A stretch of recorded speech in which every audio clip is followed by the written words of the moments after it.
vendo aí no...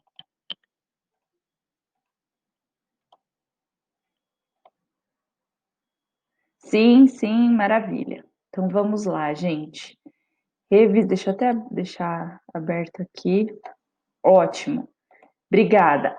Bom, vamos lá então. Capítulo 2, capítulo 2, né, de geomorfologia. Essa foi a matéria dada nas aulas, teoricamente, né, as aulas 4 e 5, que vai falar então sobre a dinâmica da crosta terrestre. Por que não está totalmente aberto? Está com a barra de... Não é para aparecer minha barra, que acho que eu não vou conseguir fazer sumir. Enfim, vamos lá.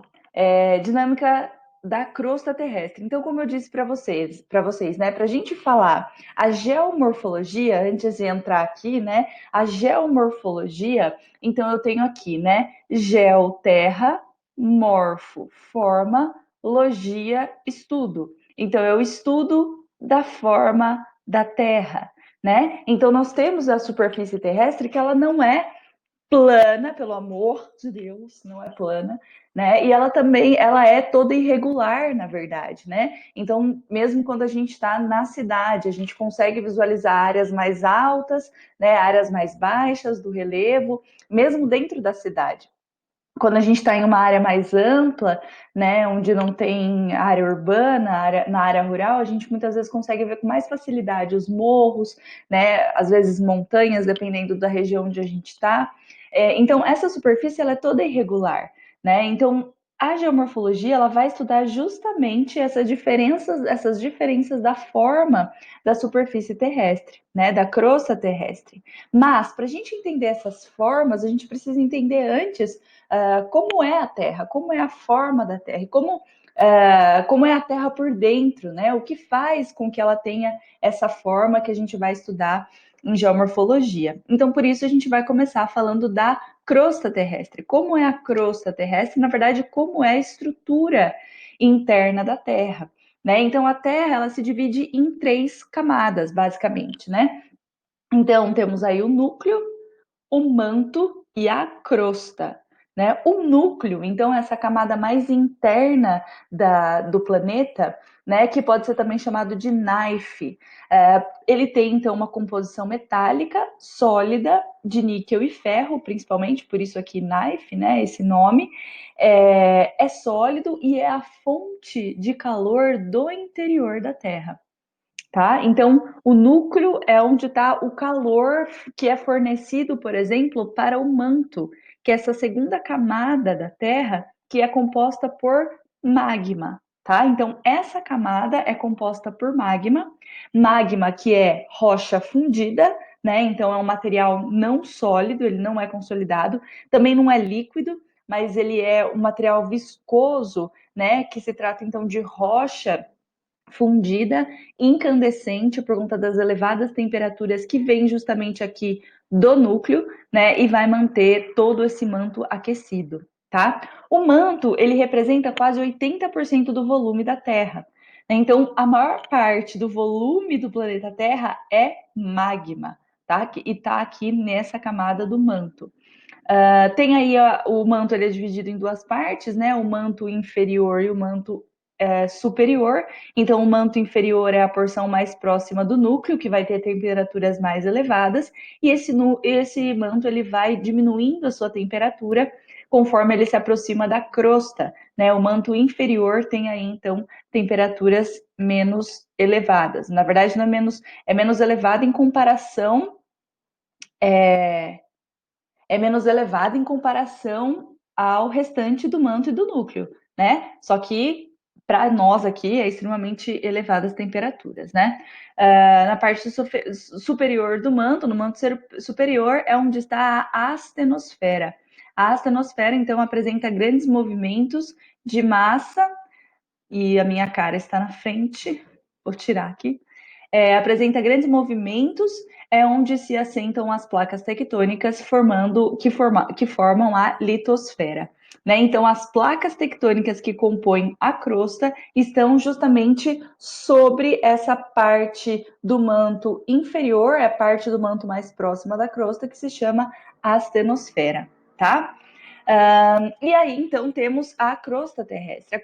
A crosta terrestre, ou conhecida também como litosfera, está em constante transformação, sofre com as ações das forças originadas da atmosfera, ou seja, as forças externas, e também aquelas oriundas do interior da Terra, que são as forças internas, tá? Então, a crosta, que é a camada mais fina do planeta Terra, ela tem cerca de 60 quilômetros, né? Aqui tem as informações.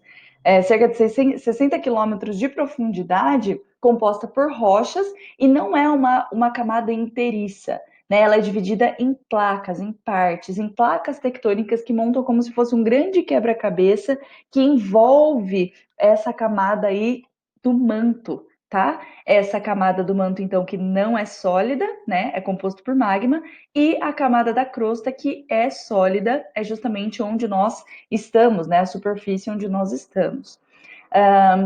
E essa crosta, então, ela sofre influência das forças externas da atmosfera e forças internas. Então, esse calor, essa movimentação que acontece no manto, ele está influenciando aí também na forma da crosta terrestre, tá?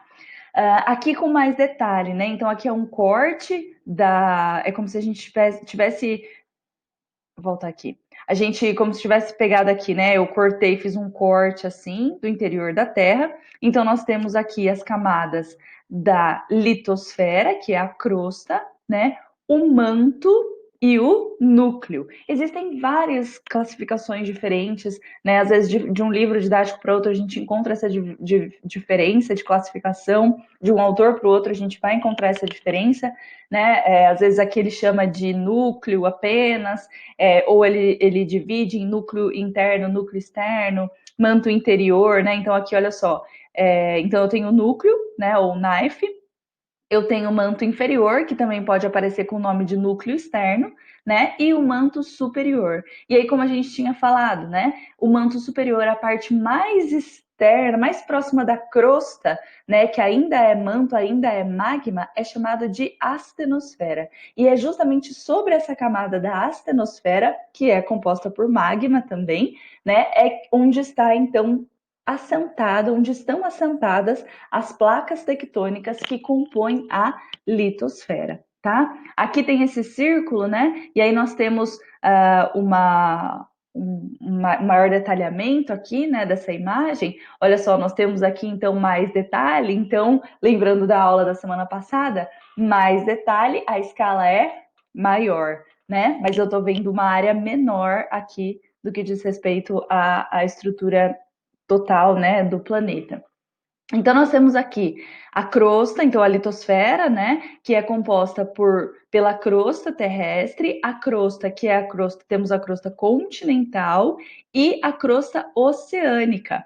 Ou seja, embaixo da água do oceano, ups, embaixo da água do oceano também temos crosta, também temos partes da placa tectônica. É composto por rocha o fundo dos oceanos, né? A gente não tem no fundo do oceano não tem magma, existe uma parte da crosta, né? E aí então nós temos a crosta, essa crosta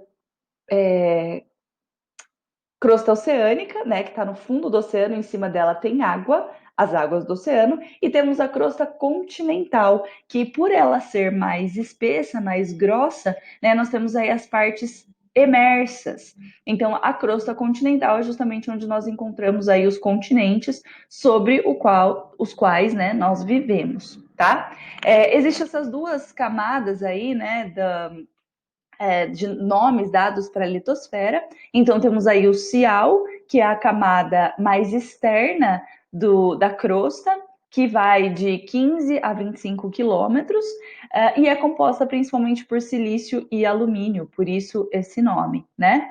E a cima, está abaixo do cial, que vai entre 30 e 35 quilômetros de espessura, também compondo juntos, compõe a litosfera, né? E é composta, então, principalmente por silício e magnésio, por isso esse nome cima, certo? Bom, então vamos começar falando, como a gente disse aqui, né, a parte da crosta. Então, o que a gente vai estudar em geomorfologia? A forma dessa crosta terrestre. Essa crosta, então, ela vai sofrer influência de forças externas, que vão moldar essa forma, e as forças internas, que vão levantar essa forma da crosta. E é isso que a gente vai ver agora, então. Começando aí pelas forças internas ou endógenas, que vão influenciar na forma dessa crosta terrestre. Uma coisa muito importante, né? A superfície terrestre, ela está em constante transformação. Então, essa crosta, ela está numa transformação que está aconteceu desde lá do início do planeta Terra, 4,6 bilhões de anos atrás, e vem acontecendo até hoje. Porém, essas transformações, elas são muito lentas, né? São transformações que acontecem numa escala de tempo geológico. A escala de tempo geológico é muito diferente da escala de tempo da nossa vida, né? Porque os acontecimentos geológicos, eles são muito mais lentos do que os acontecimentos na nossa vida, né? E para organizar esse tempo geológico, surgiu essa tabela geológica, ou tem vários nomes, né? Mas essa tabela aqui, ela mostra para a gente a divisão de tempo do planeta Terra desde o seu surgimento há cerca de 4,5 bilhões de anos atrás. Eu queria tirar esse trem aqui daqui, mas não consigo. Então, nós temos aqui, né, como se fossem ali os séculos, por exemplo, né, aí falando de uma escala de tempo de vida humana, por exemplo, como se fossem os séculos, as décadas, os anos e os meses, por exemplo, né, que é essa divisão que a gente faz do tempo na nossa vida. No tempo geológico, nós dividimos esse tempo em éons, eras, períodos e épocas, tá? Então eu tenho aqui os três primeiros éons do planeta Terra, que vai lá desde 4,6 bilhões, mais ou menos, tá? Aqui tá 4,5, mas na verdade é cerca de 4,6 bilhões de anos atrás, quando a gente passa pelo éon no éon Adeano, né, que na verdade a Terra ainda era uma grande bola de fogo, então o sistema solar estava se formando, o planeta Terra estava se formando, né, então era um aglomerado de matéria incandescente, né, que foi se resfriando, e aí o resfriamento dessa matéria incandescente foi dando origem às rochas, que deu origem então à crosta terrestre, que é essa camada sólida, né, que dá então a superfície possível da gente viver. E abaixo dela nós temos aí o magma ainda presente, um material rochoso incandescente, né? Mas essa crosta, então, ela se solidificou, ela se resfriou, se solidificou e deu origem, então, ao planeta, né? A crosta terrestre. Então, no Adeano, que não está nem aparecendo aqui, a Terra ainda era aquela grande bola de fogo. E aí nós passamos pelo éon Arquiano, o éon Proterozoico. Juntos nós chamamos esse superéon de éon Pré-Cambriano, tá? Então aqui é muito assim, vai até 545 milhões de anos atrás. Então são acontecimentos muito, muito, muito remotos, né? Então por isso nós chamamos aqui esses acontecimentos, colocamos num pacote só, né? E chamamos de éon pré-cambriano.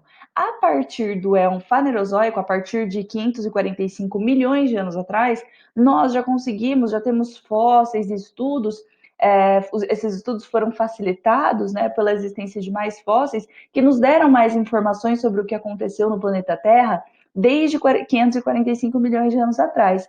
Por isso a gente conseguiu organizar e sistematizar esse período com um melhor detalhamento, né?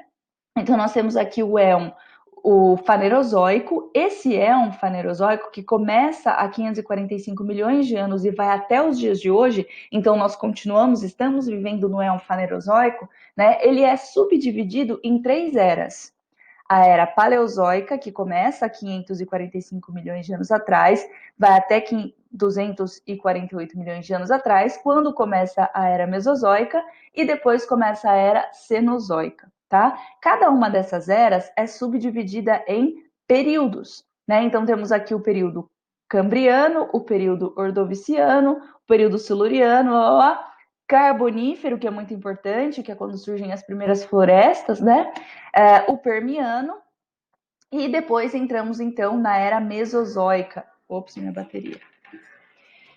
Entramos na era mesozoica, que é subdividida em períodos Triássico, Jurássico e Cretáceo. O Jurássico, que é muito conhecido por nós, né, o tal do Jurassic Park, né, então é a era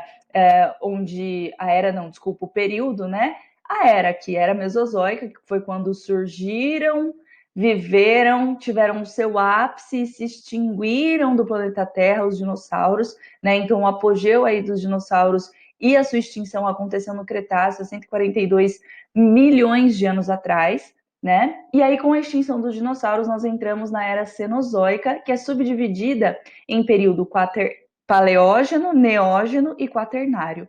Antes, chamávamos o paleógeno e neógeno de terciário, então pode ser que apareça para vocês como terciário, tá? Mas essa é uma nomenclatura antiga, agora a gente usa paleógeno e neógeno, tá? E o quaternário. O paleógeno, aqui, olha só, como nós temos muito mais informações, essa divisão é mais bem detalhada, né? Na verdade, nós temos épocas aqui também, mas como aqui acontecem mais coisas mais importantes, digamos assim, né, para a existência do homem, então nós temos esse detalhamento maior do ser humano. Temos o paleógeno, então, dividido, né, nas épocas, o neógeno e o quaternário, que é o período que estamos vivendo agora, né?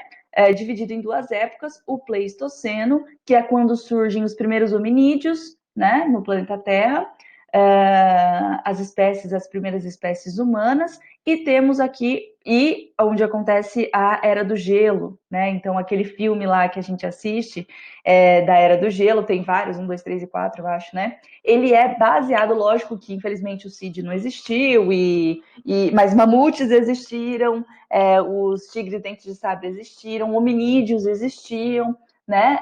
E existiu realmente uma época aí do planeta que havia, então, essas temperaturas muito mais baixas, principalmente no hemisfério norte, tá? E aí, o Holoceno, que é a época em que estamos vivendo até os dias de hoje, tá? Então, ao passar do tempo, né, do tempo geológico, que aí tem 4,6 bilhões de anos o planeta, né? As coisas foram acontecendo e os eventos geológicos, né? Eles foram acontecendo também, só que muito lentamente, né? Então, por exemplo, a Pangeia, ela começa a se formar aqui os dinossauros, eles viviam na Pangeia, né? E aí por aqui, não me lembro exatamente onde, se foi no Paleógeno, que a gente começou a ter a divisão dos continentes. Só que isso levou milhões de anos para acontecer. Então, há pelo menos 65 milhões de anos, né, que os continentes estão se separando para a gente ter a configuração atual que temos hoje, né? Como isso acontece? Então, as forças internas, essas forças que vão causar essa transformação de dentro para fora da crosta, né, ela tem como grande fonte de energia o interior da Terra, o núcleo, né, a grande fonte de energia que produz a dinâmica interna do planeta. Né? Então, tudo que acontece na crosta, motivado por essas forças internas, tem origem nessa energia que vem do núcleo, tá? E aí nós temos, então, a teoria da deriva continental. Né? Não dá para contar a história aqui, mas nos anos de 1915, né, um cientista, Wegener, ele cria essa teoria de que um dia os continentes eles eram juntos, né? Ele começa, então, a observar algumas evidências que mostram que realmente em algum momento da história do planeta Terra, os continentes eles estavam unidos, e isso foi se modificando com o passar dos anos, né? Então, essa teoria, o Wegener, esse cientista, ele começou a observar algumas evidências, né, de que um dia os continentes foram unidos. Algumas das evidências eram o fato de os continentes se encaixarem, né? Então, o recorte aí do litoral dos continentes se encaixarem era uma das evidências, né, de que um dia eles foram juntos. Outra evidência observada pelo cientista, fósseis de animais extintos da mesma espécie encontrados em diversos continentes diferentes. Né? Então, como uma espécie, por exemplo, de réptil, por exemplo, conseguiria atravessar um oceano para ocupar dois continentes diferentes, como é o caso aqui da América do Sul e África, né, onde foi encontrado um fóssil de vários animais, na verdade, né? Esse outro animal aqui foi encontrado, então, fósseis dele na África, na Índia, na Antártica. Como isso poderia acontecer? Né? O fóssil de uma espécie vegetal, né? Uma planta foi encontrada na América do Sul, na África, na Índia, na Antártica e na Austrália. Como isso pode acontecer? Como um fóssil de planta pode ter sido encontrada na Antártica, uma área que hoje é totalmente congelada, né? Como que a vida se desenvolve numa área que é totalmente congelada o ano todo, né? Então, essas evidências foram, então, dando sinais do que poderia ter sido o passado do planeta. Fatos de difícil explicação, né? Como, então, os fósseis e depósitos de carvão mineral na Groenlândia também. Então, no extremo norte, lá onde está tudo congelado, como que tem depósito de carvão mineral? O carvão mineral se origina de matéria orgânica, né? Como que tem matéria orgânica? Como uma floresta se desenvolveu, né, numa área totalmente congelada? Então, Wegener levantou essa teoria em 1915, início do século XX, de que os continentes eram, então, juntos, né, unidos. E aí a gente chama esse supercontinente que existia há cerca de 225 milhões de anos atrás de Pangeia. E aí, com o passar do tempo, nós fomos, então, chegando até a condição atual da configuração dos continentes que a gente conhece. Mas nem sempre foi assim. Mas olhem também quanto tempo demorou para isso acontecer. Né? Então, aqui, 25 milhões de anos se passaram para que a Pangeia se separasse em dois supercontinentes, a Laurásia e a Gondwana. Né? E a Gondwana e a Laurásia continuaram se dividindo, se separando, né? Então depois aqui passaram mais 50 milhões de anos, né? Passaram mais alguns milhões de anos aqui e a Terra continuou até chegar no momento atual, e os continentes eles continuam se movimentando, né? Então nós vamos levar milhões de anos para ter uma configuração diferente, mas os continentes não estão parados, eles continuam se separando, né? O que o Wegener não sabia, e só lá na década de 70 que os cientistas foram descobrir, é que, na verdade, o que se movimenta não é o continente sozinho, mas o continente ele está, na verdade, em cima de uma grande placa, né, as chamadas placas tectônicas, e essas placas é que estão se movimentando. Né? Então, essas grandes porções da crosta terrestre é que estão se movimentando. E o movimento delas, então, faz com que aconteça eventos, né, tectônicos, como, por exemplo, as atividades sísmicas. Então, imagina uma grande placa rochosa, né, se deslocando, se movimentando. Isso vai causar uma movimentação, vai causar uma vibração, e aí nós temos, então, atividade sísmica. Além do que, né, então, olha só, temos aí, acho que são 12 placas tectônicas, né, no planeta Terra. Então, nós temos formando como se fosse um grande quebra-cabeça, né?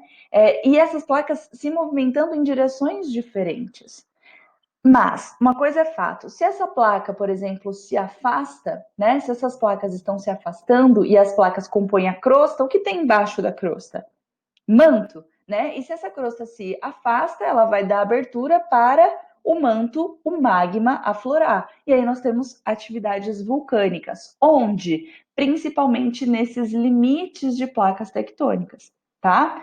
É nesses limites também que nós temos o deslocamento, a movimentação mais intensa dessas rochas, né, que compõem a crosta, e é onde nós vamos ter maiores índices de atividades sísmicas. Tá? E nós vamos falar um pouco das consequências dessas atividades sísmicas, desses tremores, dessas vibrações da crosta terrestre mais para frente. Olha que interessante, né? Interessante não, coitados. Aqui, ó, vocês estão vendo? Aqui temos o Japão, tá? O Japão um arquipélago. Arquipélago é um conjunto de ilhas vulcânicas, tá? Então o Japão só existe porque existe aqui uma intensa atividade vulcânica, né? E esse magma aflora, solidifica, vira rocha e dá origem então a essas ilhas. Olha só, o Japão tá entre três diferentes placas tectônicas. Então, temos a placa euroasiática, a placa norte-americana e a placa das Filipinas. Ou seja, é por isso, né, na verdade, que essa região, o Japão, tem tanta tanto terremoto e também tsunami, né? Porque aí a gente tem aqui a placa do Pacífico e a placa norte-americana também fazendo fronteira no oceano muito próximo, né, das ilhas aqui do Japão. E aí, se tem movimentação aqui, possivelmente pode gerar tsunami, tá? A gente vai falar disso mais para frente. Enquanto nós aqui no Brasil, né, estamos bem no centro de uma placa tectônica. No centro de uma placa tectônica, dificilmente onde acontece os abalos sísmicos são justamente nos limites da placa. Nós estamos distante dos limites da placa. Por isso, dificilmente a gente sente algum tremor.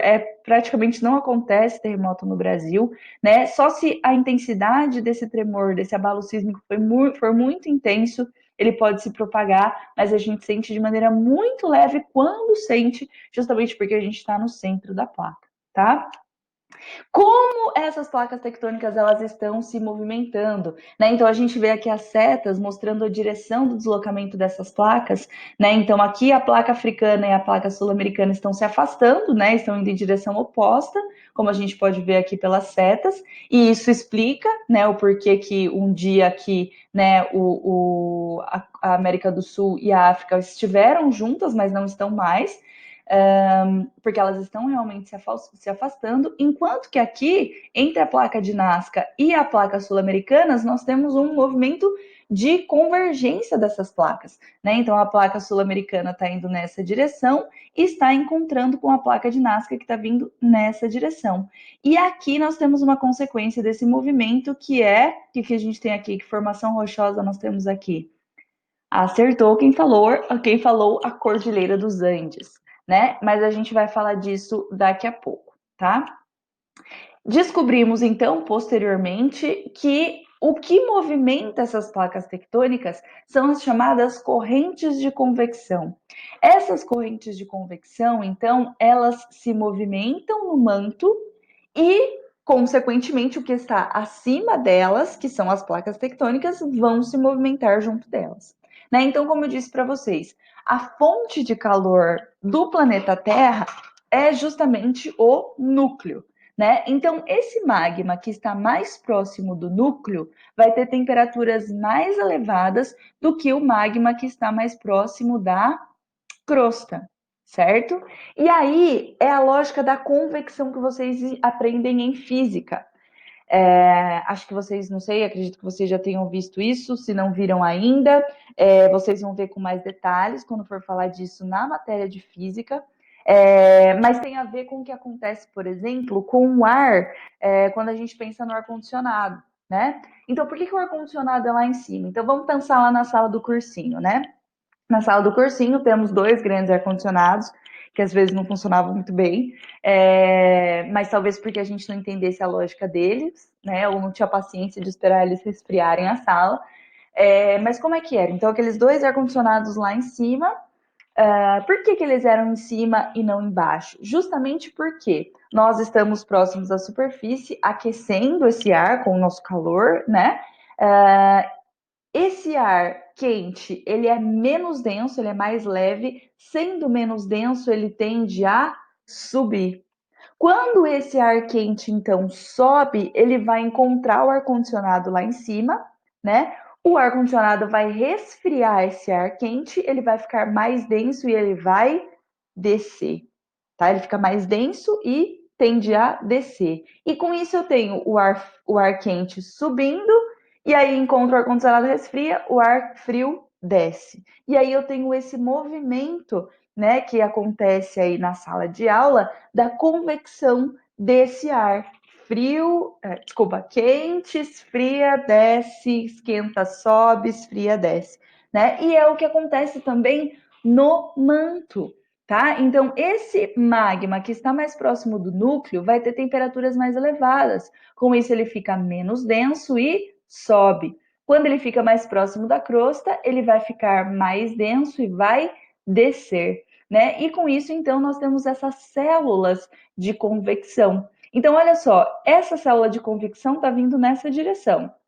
Essa célula está vindo nessa. Com isso, eu tenho as placas tectônicas que estão sobre essas correntes, num movimento também de separação aqui, né? Seguindo a direção das correntes. Então, aqui eu tenho as placas se distanciando. Diferente do que eu tenho aqui. Então, aqui eu tenho a corrente nessa direção e aqui eu tenho a corrente, outra corrente vindo na mesma, na verdade, de encontro, né, com essa outra placa. E aqui eu tenho duas placas se encontrando, tá?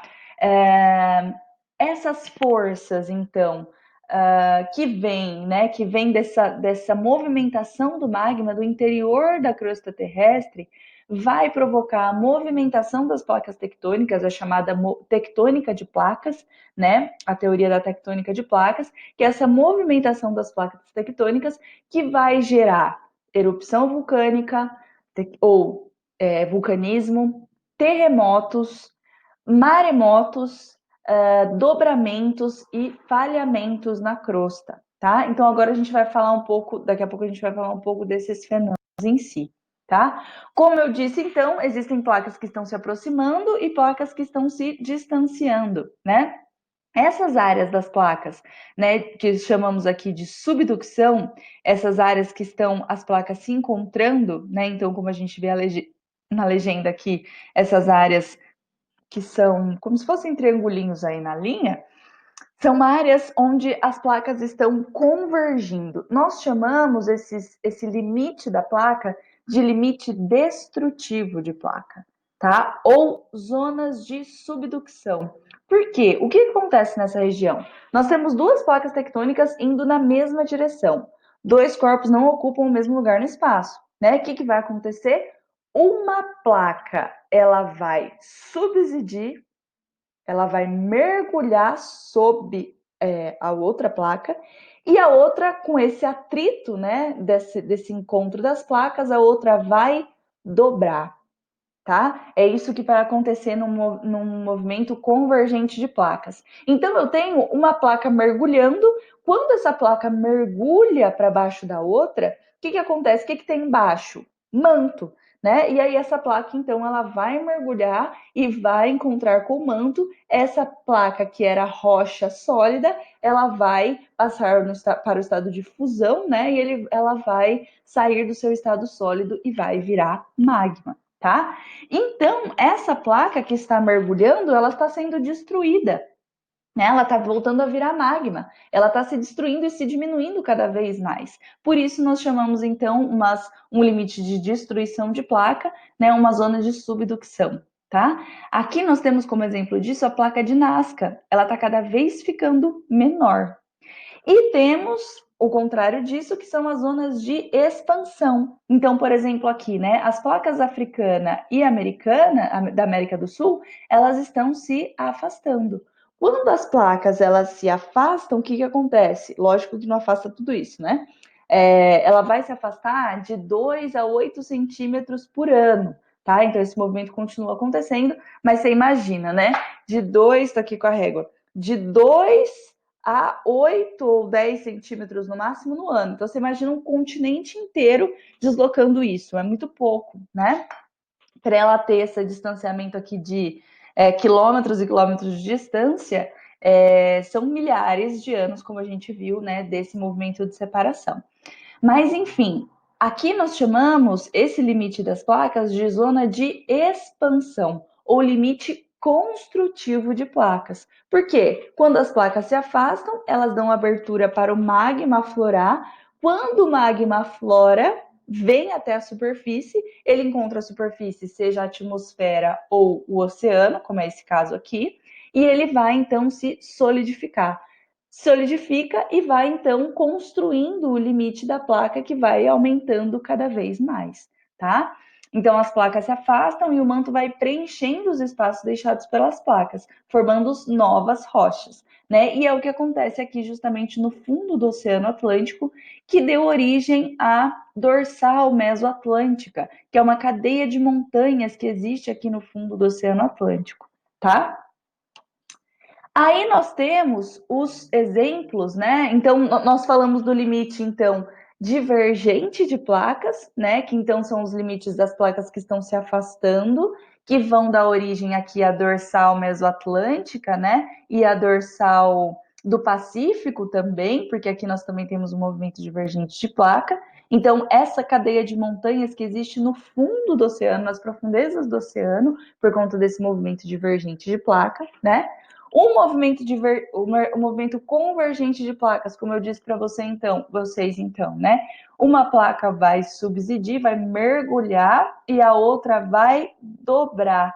Aqui eu tenho o limite destrutivo de placa. Essa placa está sendo destruída, enquanto que a outra está passando pelo dobramento. E aí nós temos esse processo dando origem às cordilheiras, por exemplo, né? As grandes cadeias de montanhas emersas, fora aqui do oceano, né? Então percebe como essa cadeia de montanha, a dorsal mesoatlântica, se forma de uma maneira diferente que a formação das cordilheiras, por exemplo. Né? Por exemplo, a Cordilheira dos Andes aqui na América do Sul. Então, como eu disse aqui, né? Justamente nesse movimento convergente, eu tenho aqui a formação da Cordilheira dos Andes, por conta do dobramento que acontece, tá? Temos a Cordilheira do Himalaia também e outras regiões do país, do planeta, que acontece esse processo de dobramento. E temos também, além desses dois movimentos, o movimento transformante das placas tectônicas, ou tangencial. O que acontece? Eles não se afastam e nem se unem, né? Eles vão apenas tangenciar, uma placa vai apenas tangenciar uma outra, tá? É um limite que não há construção nem destruição de placa, um limite conservante de placa, né? As placas vão se conservar, elas apenas tangenciam uma outra. E um exemplo disso é a falha de St. Andrews, ou falha de Santo André, nos Estados Unidos, tá? Tem até um filme, o pessoal falou uma vez para mim, tem um filme que é todo um desastre, que é né, contado no filme, mas não é, eu não assisti, mas pelo que me contaram, é uma coisa muito mais dramática do que realmente acontece. Mas eu também nunca assisti o filme. Bom, e desses movimentos, então, da placa, né, desses movimentos das placas tectônicas que acontecem pela força interna da Terra, nós temos aí, então, alguns movimentos das placas, né, que vão gerar a epirogênese, a orogênese, ou dobramento, como nós já dissemos, e falhamentos na crosta terrestre, tá? Então, isso tudo vai acontecer nas placas, por conta desses movimentos, né? O movimento da epirogênese é um movimento vertical, lento e suave, que envolve grandes extensões das placas. Quando nós temos o soerguimento da placa, então a placa se movimenta verticalmente, tá? Então é um movimento vertical, lento, suave, ou seja, se é lento, gente, estamos falando de escala de tempo geológico aqui, né? É muito tempo, né? Bem lento. Milhares de anos para acontecer, em grandes extensões de placa tectônica. Né? Então, por exemplo, em grandes extensões da placa. Então, por exemplo, pode pegar um continente inteiro, tá? Esse movimento. E aí nós temos esse movimento vertical, quando há um soerguimento da placa, nós chamamos de epirogênese positiva, ou um rebaixamento da placa, nós chamamos de epirogênese negativa, tá? Outro movimento, então, que pode acontecer, deformação aí da crosta, que é a orogênese, gênese, origem, oros, montanha, tá? Então, a formação das montanhas, o surgimento das montanhas, ou também chamamos de dobramento. Então, as cordilheiras que aí se originam pelo choque de placas, como eu acabei de explicar, né? Existem os dobramentos modernos, que datam da era Cenozoica, né, o período terciário aí, que voltando lá na tabela geológica, nós temos aqui, né, o terciário, que engloba o paleógeno e o neógeno, dentro da era Cenozoica, que é a era moderna, né, mais atual, que é a que a gente está vivendo. Mas isso aqui, né, o terciário, data de 65 milhões de anos atrás, né, que começou então a se formar essas cadeias de montanhas. Só que ela é recente, né, por isso que nós chamamos de dobramentos modernos. Recente, se a gente for pegar a escala de tempo do planeta, que tem 4,6 bilhões de anos, né? Então, nós chamamos esses dobramentos de dobramentos modernos, justamente por eles terem acontecido mais recentemente na história do planeta Terra, né? Que são, então, como exemplo aí, a Cordilheira dos Andes e a Cordilheira do Himalaia. Mas nós temos também os dobramentos antigos, que são dobramentos que aconteceram lá no período pré-cambriano, então são bilhões de anos atrás que isso pode ter acontecido, né? E por conta de ter acontecido há bilhões de anos atrás, a cadeia montanhosa ela não é mais tão elevada, porque ela passou por milhares e milhões de anos de desgaste. E aí a gente vai falar um pouco como acontece esse desgaste das rochas, né? Dessa cadeia de montanhas. E em terceiro lugar também, em terceiro lugar não, mas um terceiro movimento aí da crosta pode dar origem a falhamentos, tá? Então os falhamentos eles derivam de trincas que podem surgir na crosta, né, que vão causar então fraturas consequentes do choque de placas tectônicas, né? Então trincas se formam trincas nas rochas. Essas trincas vão então acontecer fraturas, que nós chamamos de falhamentos. Essas fraturas podem dar origem a zonas mais deprimidas da crosta e zonas levantadas, zonas soerguidas, né? Essa zona rebaixada que se forma, essa zona deprimida, né, que se forma de um falhamento, nós chamamos de graben. E essa área que fica mais levantada, nós chamamos de horst, tá? De uma falha tectônica. Outra coisa que pode acontecer, então, como a gente estava falando, vai acontecer. Meu Deus, já é 10 para 6. Deixa eu ver aqui quanto que falta para. Tá acabando. Tá, talvez eu passe aí uns 10 minutos das 6, hein, gente? I'm sorry, mas é bastante coisa aqui, importante. Os abalos sísmicos, então, como eu disse, é essa vibração que se origina na crosta terrestre, principalmente nos limites de placa tectônica. Então, são grandes blocos rochosos se movimentando. Isso vai gerar uma vibração e essa vibração vai se refletir, né, na superfície de alguma forma. Então, aqui nós temos, olha só, a origem da movimentação. Então, vamos supor que esses dois blocos de rochas eles estão se movimentando, né? Vai gerar uma vibração aqui no meio da crosta. Essa vibração ela vai se propagar, se propagar, se propagar, né? E aí aqui nós temos os abalos sísmicos que, dependendo da intensidade, se forem muito intensos, nós chamamos de terremoto, quando o epicentro é em áreas emersas, tá? Então, olha só, eu tenho aqui o foco, né, dessa vibração acontecendo no meio da crosta. O que tem logo acima desse ponto? É uma área emersa, uma área de continente, né? Então, aqui o epicentro desse terremoto é em área emersa, né? Então, eu chamo aqui de terremoto, tá na Terra, né? E aí, então, essas ondas sísmicas elas vão se propagando, né? Do hipocentro, ele se reflete, que é onde acontece essa movimentação, a origem dessa vibração, vai refletir na superfície, que é onde a gente chama de epicentro, e vai se propagar, tá?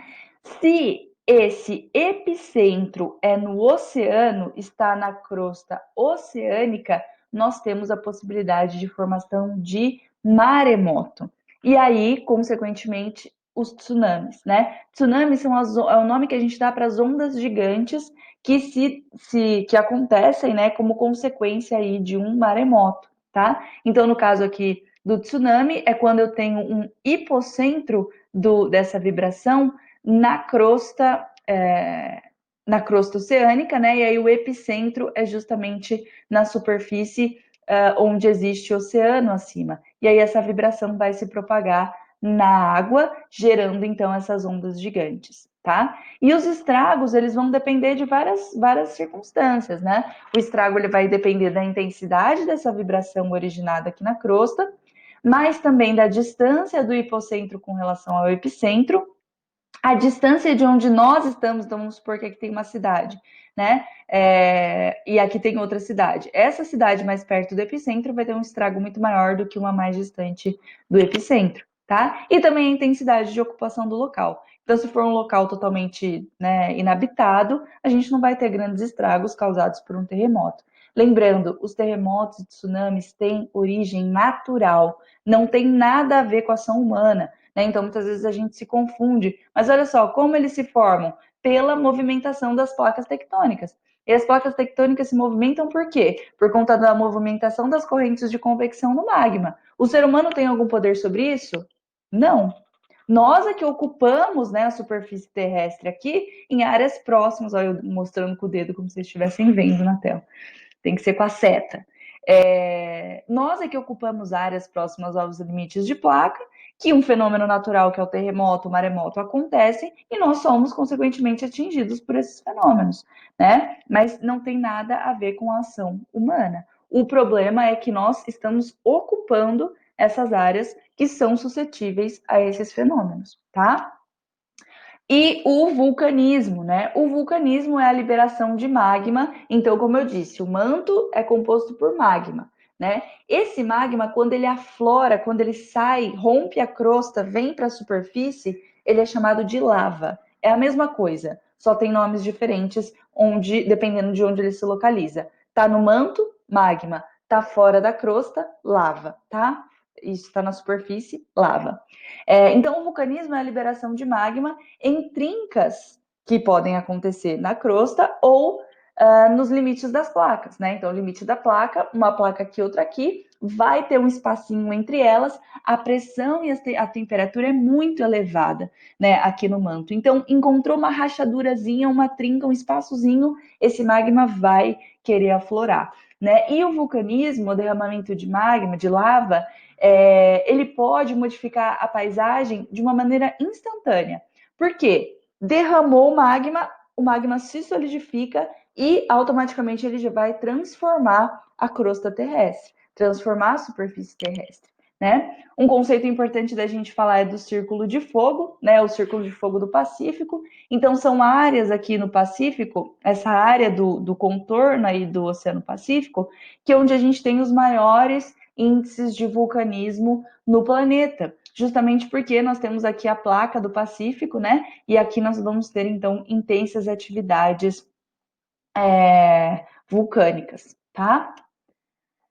Isso tudo estávamos falando das forças de dentro da Terra que vão influenciar na superfície, na crosta, né? E existem também as forças de fora da crosta, que vão ser responsáveis por modelar o relevo. Então, enquanto as forças internas elas levantam o relevo, né? As forças externas elas vão esculpir, vão delinear esse relevo, né? Essas forças externas são principalmente chuvas, ventos, tempestade de neve, que vão atuar desgastando e fazendo a esculturação do relevo, tá? Como isso acontece? Por meio do intemperismo, a erosão e a sedimentação.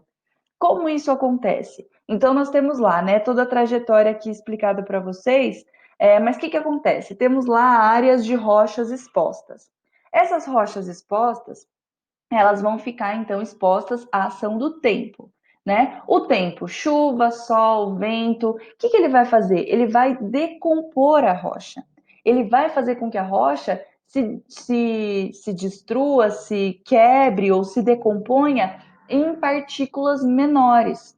Essas partículas, com a ação do vento, com a ação da chuva, né, da água, eles vão se transportar, então eles vão ser retirados do local onde eles estão. Essa retirada dos sedimentos de rocha, nós chamamos de erosão, vão ser transportados pela ação da gravidade, carregados pela chuva ou pelo vento, eles vão ser carregados para áreas mais baixas do relevo e vão se depositar nessas áreas mais baixas do relevo, né? Então, vamos supor que o sedimento saia daqui, ele vai então descer, ser carregado pela ação da gravidade, da água que esteja carregando, enfim, vai se depositar na porção mais baixa do relevo e vai fazendo então camadas de deposição, né? Dando origem ali à rocha sedimentar, tá? Vai dar origem então a essas camadas de sedimento. Com isso, o que eu tenho? Eu tenho essa porção de onde estão saindo os sedimentos se diminuindo, né? Estão rebaixando, porque as partículas mais superiores elas estão saindo de lá, estão se depositando na parte mais baixa. Então eu tenho ali o sedimento saindo da área mais alta, se depositando na área mais baixa, e aí eu vou tendo então uma transformação na forma dessa superfície terrestre, tá? Temos várias formas de intemperismo. O intemperismo físico, que vai causar a degradação das rochas em pedaços menores, né? Então vai quebrar as rochas. Eu não vou entrar nesses detalhes aqui porque não vai dar tempo. Se vocês tiverem alguma dúvida depois, me falem, eu posso ajudar vocês. Mas então tem vários tipos de intemperismo físico, mas é basicamente pela ação do atrito, né? E essas rochas elas vão quebrar e vão quebrar em pedaços menores, né? Seja pela ação do atrito aí do vento, do atrito da água. Aqui é o Grand Canyon, né? Então ele foi esculpido aí pela água do rio, né? Então é aquela velho ditado, né? Água mole em pedra dura, tanto bate até que fura. Nada mais é que um grande intemperismo físico, né? Que a água ali batendo na rocha, ele vai retirando os sedimentos da rocha, né? Então, olha só como os ditados populares, né? Os saberes tradicionais carregam aí informações que nós transformamos em conhecimento científico, né? Mas tem verdade nesses ditados também. Então, o famoso água mole em pedra dura, tanto bate até que fura, né? Intemperismo físico, tá? E temos também o intemperismo químico, que é quando a água, junto com o calor, decompõe a rocha em sedimentos muito menores, tá? É o caso aqui, ó, essa aqui é minha mão. Eu passei, eu tava cutucando as rochas ali. Quem que vai, né? Vou pra cachoeira dar um rolê. Só que aí você fica cutucando as rochas, fica tirando foto para mostrar para os alunos depois. Essa é a professora de geografia. Então eu estava ali observando, né? Isso aqui é rocha magmática, então solidificação do magma, isso daqui em Botucatu. E aqui é o famoso água mole em pedra dura, tanto bate até que fura, né? Então a cachoeira aqui batendo na rocha. Mas do lado tinha uma área que a água não estava batendo, só que era uma área extremamente úmida, né? Com muita umidade. E ali o que estava acontecendo? A rocha estava apodrecendo, né? Se decompondo. Isso tudo aqui na minha mão, que qualquer outra pessoa poderia chamar de sujeira, a gente sabe, na verdade, agora você sabe, não vai chamar de sujeira, você vai chamar isso de sedimento de rocha. Tá? Então é a rocha que está se decompondo em partículas muito pequenininhas que parecem sujeira, né? Porque a gente não consegue, aqui a gente ainda consegue ver os pedacinhos, mas esse borrão marrom aqui, a gente acha que é sujeira, não, isso aqui é sedimento de rocha, argila mais especificamente, tá? Que a rocha então está se decompondo e dando origem então a essas pequenas partículas que vão ser carregadas pela água e vão se depositar em áreas mais baixas do relevo, tá? Como eu estava falando, então, falei já em algum momento aí, falei desses diferentes tipos de rocha, né? Então, essa dinâmica, tanto interna quanto externa dessas forças, né? Tanto internas quanto externas, que vão formar a crosta, elas vão dar origem aí a diferentes tipos de rocha, né? Rochas que são aí, como aparece na definição, agregados de minerais, substâncias naturais não orgânicas, tá? Então, a solidificação dos minerais, eles dão origem, então, e a agregação deles vão dar origem às rochas, tá? Substâncias não orgânicas, mas nós também temos rochas que são compostas por substâncias orgânicas, tá? Mas que não vem ao caso aqui agora. Temos três principais tipos de rochas: as rochas magmáticas ou ígneas, tá? Pode aparecer com esses dois nomes, que são formadas basicamente pela solidificação do magma. O magma entrou em contato com a superfície, com a atmosfera ou com o oceano, ele se solidifica, vira rocha magmática, tá? Existem dois tipos de rocha magmática: as rochas magmáticas intrusivas e extrusivas. A rocha magmática intrusiva, ela vai se solidificar quando esse magma se solidifica aqui, ó, dentro da crosta, né? Então vamos supor que aqui é o magma, né? E aí nós temos atividade vulcânica. Quando essa lava vulcânica vem para a superfície e se solidifica externamente a crosta, na superfície, nós chamamos, quando ele solidifica, dá origem às rochas magmáticas extrusivas, ou seja, ela se solidifica fora da crosta. A rocha magmática intrusiva é quando esse magma se solidifica dentro da crosta, tá? E esse resfriamento ele é muito mais lento. Temos as rochas sedimentares, então, como eu disse, né, os sedimentos eles vão sair de áreas mais altas do relevo, vão se transportar para as porções mais baixas, vão então formar camadas de sedimentos e vão então dar origem, essas camadas vão se sobrepondo, a pressão que é feita, o peso, né, faz com que esses sedimentos se reagreguem, se reagrupem, e eles vão dar origem a novas rochas, rochas compostas por sedimentos, por isso rochas sedimentares.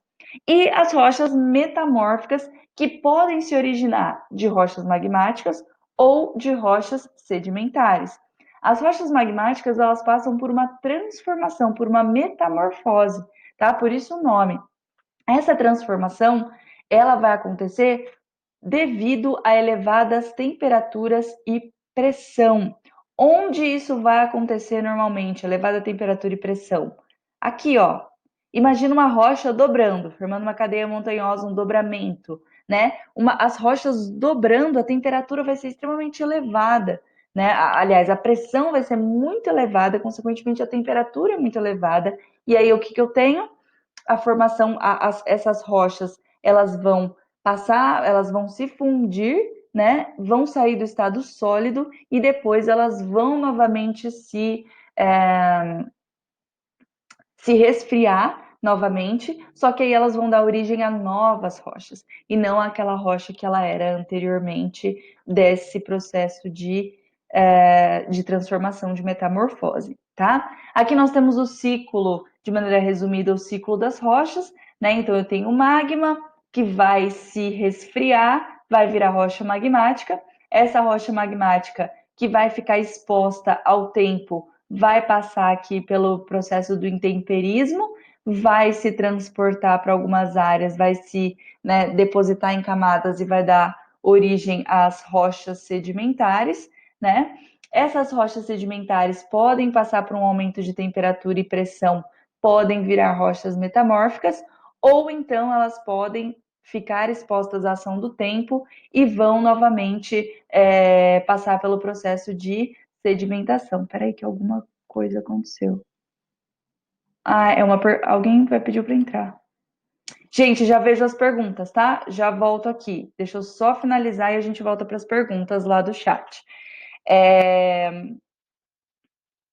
Aqui, né? Então, rochas magmáticas, desculpa, as rochas metamórficas, elas podem passar por um processo de fusão, voltar a ser magma e esse ciclo se reinicia, ou então elas também vão ser expostas à ação do tempo, vão virar sedimentos e vão virar rochas sedimentares, tá? Era isso, então essa daqui vai ser a segunda parte da nossa revisão, tá? Da semana que vem, que eu vou falar do relevo em si, tá? Então, do relevo do Brasil e do mundo. Vamos lá, então, para as perguntas. Deixa eu minimizar aqui. Ai, cadê vocês? Achei. Vou parar minha apresentação, tá? Vou voltar minha câmera. Ah, não, não posso, senão trava o coisa aqui. Que está gravando ainda. Vamos ver. Perguntas. Professora, qual dessas era você acha mais importante para se lembrar? No caso, qual dessas divisões? Você está perguntando, Gustavo, né, com relação à tabela geológica, né? Na verdade, é importante a gente entender essa sistematização. O mais importante são os períodos mais recentes, né? Porque a gente tem, deixa eu voltar lá a apresentação. Tirei, vou voltar aqui, para a gente conseguir se situar. Então, nós temos aqui uma sistematização do tempo do planeta, né? Muitas coisas importantes acontecem em todos esses períodos, né? Mas o que é mais importante, na verdade, não tem mais importante. Aqui, por exemplo, nós temos o surgimento da Pangeia. Deixa eu até abrir. Eu fiz uma tabela que eu posso mandar para vocês. Eu acho que no livro de vocês tem, deixa eu ver. Mas eu fiz uma tabela com os principais, eu mesma fui organizando as informações dos acontecimentos mais importantes no que diz respeito à existência da vida no planeta e também dos eventos geológicos, né? Então, ó, lá na página, quem tá com o livro antigo, meu livro é o mais antigo, tá? Tá na página, mas deve estar mais ou menos aí na versão mais nova também. Tô na página 56. Lá na página 56 tem uma tabela geológica. E aí ali vai mostrar, né, cada um dos períodos, os principais acontecimentos. Então, por exemplo, nós temos. Cadê a Pangeia? Ai, tá mais fácil na minha tabela. Eu vou mandar para vocês. Eu não sei também se eu vou achar essa tabela aqui agora. Acho que tá. E é da outra escola essas atividades aqui, ó. Tempo geológico, tabela geológica. Vou abrir para mostrar para vocês que eu organizei esses principais acontecimentos. Eu posso mandar para vocês depois. Na verdade, eu ainda estou organizando. Mas cada época, cada período, justamente, ele foi delimitado por um importante acontecimento, né? Então, por exemplo, ó, nós temos aqui, ó, no Permiano, então no Éon Fanerozoico, na Era Paleozoica, Paleo de antigo, Zoico vida, tá? Então, aqui, a Era Paleozoica, o Éon Fanerozoico, a Era Paleozoica, ela marca o início da vida, o surgimento da vida visível, tá? Então, os primeiros organismos vivos, eles surgem aqui. Éon Fanerozoico, Era Paleozoica, no período Cambriano, 545 milhões de anos atrás, né? Temos o surgimento da vida. Então, isso é muito importante no que diz respeito à biologia, por exemplo, né? No que diz respeito aqui à geologia, ó, nós temos o final do período paleozoico. Então, como eu estava dizendo, né? Paleo, antigo, zoico, vida. Então, eu tenho a vida antiga, a vida do meio aí, né? Meso, e a cenozoica, a vida recente, tá? Então, por exemplo, o fim do período paleozoico é marcado pela formação da Pangeia, na era mesozoica, que aqui, ó, quando os dinossauros estão vivendo no planeta, surgem no Triássico, vivem no Jurássico, tem seu apogeu aqui no Cretáceo e desaparecem aqui também, né? Nós temos aqui a Pangeia começando a se dividir em Laurásia e Gondwana, né? E aí nós temos a divisão dos continentes atual só aqui na Cenozoica, Paleógena, tá? No Paleogeno, que é o chamado terciário, né, do passado. Eu posso mandar isso aqui para vocês depois. Eu estou organizando ainda, mas depois que eu organizar, eu posso mandar para vocês, porque cada um desses períodos vai ter um acontecimento importante, né? Então, por exemplo, a bacia sedimentar do Paraná, esse surgimento do aquífero Guarani, data de 248 milhões de anos atrás, né? Então, é muito antigo na história do planeta esses acontecimentos. Então, cada um deles ele é marcado, na verdade, por um evento importante, tá? É bem complicado, né? Porque são vários nomes diferentes aí, mas você tendo essa noção geral, assim, do que aconteceu, vai ser interessante, tá? Deixa eu. Ai, meu Deus, vamos lá. Onde é que eu tô? Divisões, tá. Como era o cálculo do tempo que foi dito à Terra? Como é o cálculo do tempo? Esse você diz de cada acontecimento, Juan? Como que sabem quando aconteceu cada coisa? É, Na verdade, isso tudo é por busca, por análise das rochas, principalmente. Datação de rocha, né, e pesquisa de rochas e fósseis, né? Mas principalmente analisando as rochas, os paleontologistas, os geólogos, na verdade, né? Então, os paleontologistas vão estudar os fósseis e aí vão ter evidências sobre as diferentes existências de vida no planeta, enquanto que os geólogos vão analisar as rochas e aí eles vão ter essas informações sobre as diferentes as diferentes eras, né? E os principais acontecimentos, tá? Atividade sísmica. Atividade sísmica é a movimentação da crosta, tá? A sismologia, então, ela vai estudar essa vibração, né, causada pela movimentação das rochas que compõem a crosta terrestre, que compõem as placas tectônicas, na verdade, né, que juntas compõem a crosta terrestre, tá? A atividade sísmica, então, é essa vibração causada pela movimentação das rochas. Professor, o sentido de convecção, da convecção em relação à placa tectônica interfere na direção que ela se movimenta? Sim, é isso mesmo. Acho que o Gustavo entendeu, né, Gustavo, durante a explicação. Exatamente, ela vai se deslocar de acordo com o movimento da corrente de convecção. Professora, por que as placas tectônicas subductam o movimento de subducção, né, quando se encontra com uma placa continental? Tem a ver com a densidade? Sim.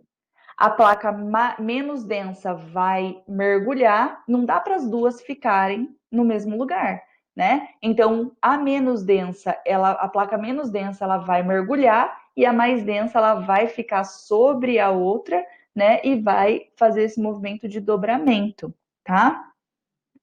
Pode acontecer que de algum dia o Japão subir no mapa? Pode acontecer se o nível do mar subir, né? Porque o do Japão, levando em consideração que esteja acontecendo atividade vulcânica, por exemplo, a tendência, na verdade, é ele crescer cada vez mais, né? Porque se tem atividade vulcânica, o vulcão derrama, solidifica, e aí eu tenho as rochas, né? O magma solidificando, virando rocha. Mas se o nível do mar subir, sim, pode acontecer. Tem até uma previsão. Ai, gente, eu travei. Eu travei, voltou ao normal, depois ficou muito ruim. Me falem aí. Nossa, agora que eu tô vendo que travou. Voltou? Deu para ou ficou bugado? Mas faz tempo, mas aí voltou ao normal depois? Ai, beleza. Ai, gente, que pena. Qualquer coisa eu volto. Que parte que foi? Sobre intemperismo? Não, não ouviram, não pegou nenhuma parte. Eu posso explicar de novo.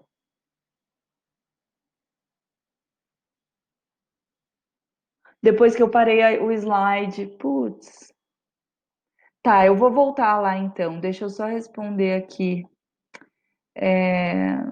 Temperismo. Não, aqui. As rochas magmáticas e metamórficas, Isabela.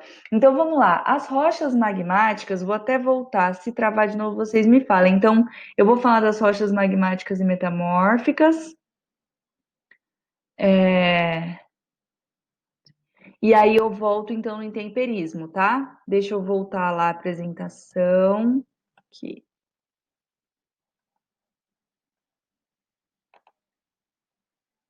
Vocês estão vendo aí? Tá normal ou tá bugado? Me falem aí no chat, por favor. Tá normal, ótimo. Então vamos lá. Então, olha só, as rochas magmáticas e metamórficas, né? A rocha magmática, ela se forma da solidificação do magma. Então, o magma compõe o manto. Se o magma encontra alguma fissura, algum espacinho para ele passar e romper a crosta, ele vai romper. Esse magma vem para a superfície e vai se solidificar. Quando esse magma se solidifica, vira rocha, né? A chamada rocha magmática, tá?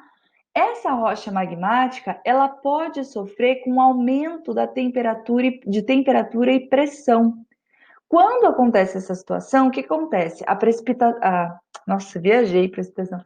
A pressão é tão grande que vai aumentar a temperatura, e isso normalmente acontece no momento de dobramento, né, das rochas, no encontro de placas tectônicas. Como que acontece? Como que uma placa dobra se ela é sólida, firme? A pressão é muito grande.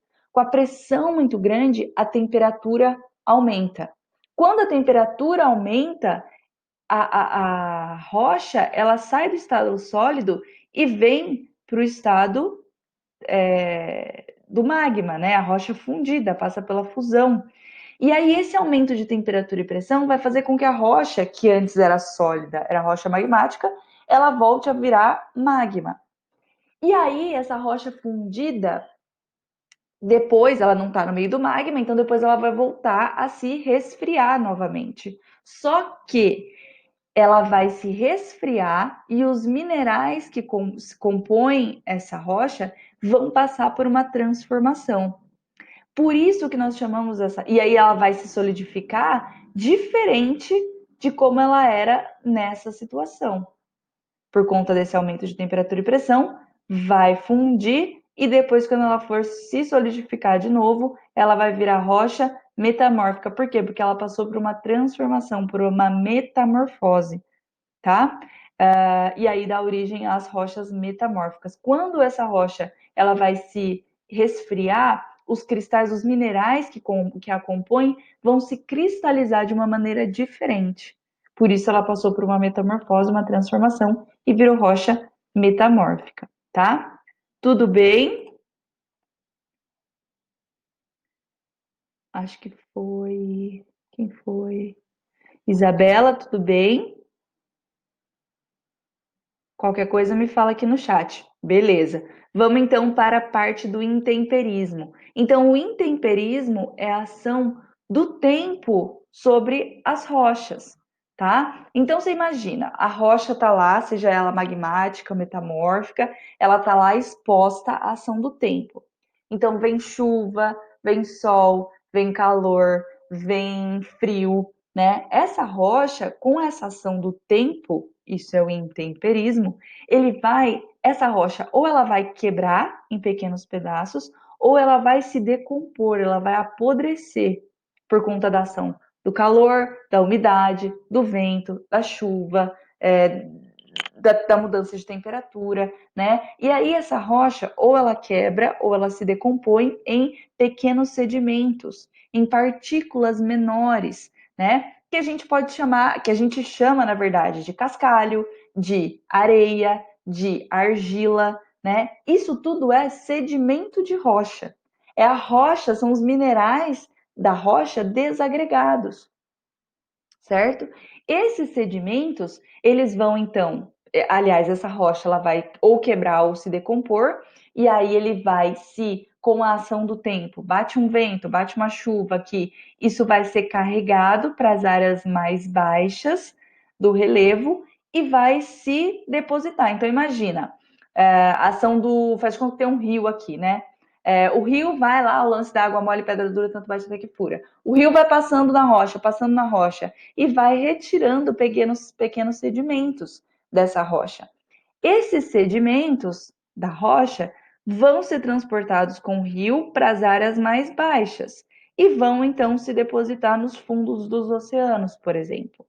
Vão se depositando, esses depósitos vão sendo feitos em camadas, porque deposita um pouco de sedimento, aí outra camada de sedimento e assim sucessivamente, né? E aí, assim, depois esses sedimentos eles vão se reagrupar, né, e vão dar origem às rochas sedimentares, tá? O intemperismo é a ação do tempo sobre as rochas. E aí temos o intemperismo físico, que causa a desagregação das rochas em pedaços menores. Então, é um fenômeno físico que acontece na rocha, né? Então, seja o atrito, né? Ou seja a abrasão, que na verdade é atrito, né? Na verdade. Mas é uma ação física que vai quebrar a rocha. A diferença de temperatura, né? Então, aumenta a temperatura, a rocha expande, diminui a temperatura, a rocha se retrai. E aí, nessa expansão e retração, a rocha quebra, por exemplo, né? Ou pode acontecer o intemperismo químico, que é a ação principalmente para acontecer o intemperismo químico, tem que ter calor e umidade. Então, água e sol, calor, que aí vai fazer o quê? Decompor essa rocha em pequenos sedimentos, né? Esses sedimentos de argila aqui, como eu mostrei para vocês, que são sedimentos muito pequenininhos, que vão, então, a rocha vai se decompondo, tá? Tudo bem?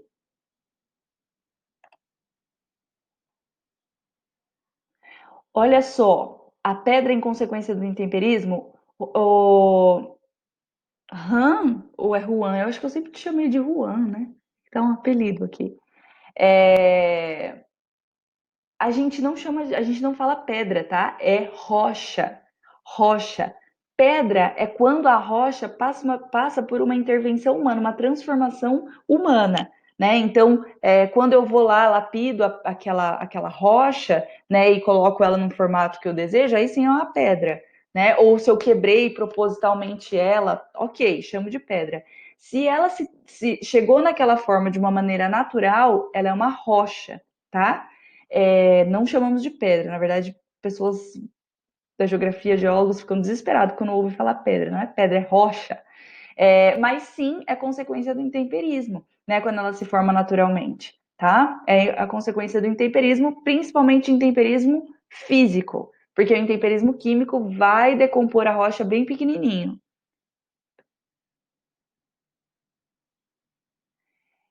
É a quebra da rocha pela ação humana.